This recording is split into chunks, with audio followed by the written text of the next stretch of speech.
nakakaranas ng tuloy-tuloy at malakas na pag-ulan ang ilang bahagi ng Luzon dahil sa umiiral na habagat ayon sa pinakahuling weather advisory ng Pag-asa.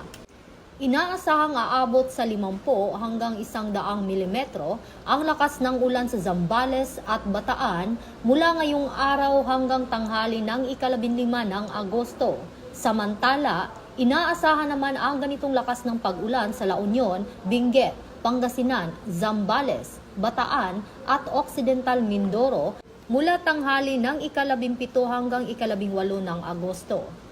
Pinaalalahanan ang mga residente, lalo na sa mabababang lugar at kabundukan, na maging mapagmatsyag dahil maaaring tumaas ang panganib ng pagbaha at pagguho ng lupa. Pinapayuhan ang publiko na iwasang bumiyahe kung hindi kinakailangan, huwag tumawid sa rumaragasang tubig at agad na sumunod sa abiso ng lokal na pamahalaan sakaling kinakailangang lumikas. Para sa agarang emergency, tumawag sa 911.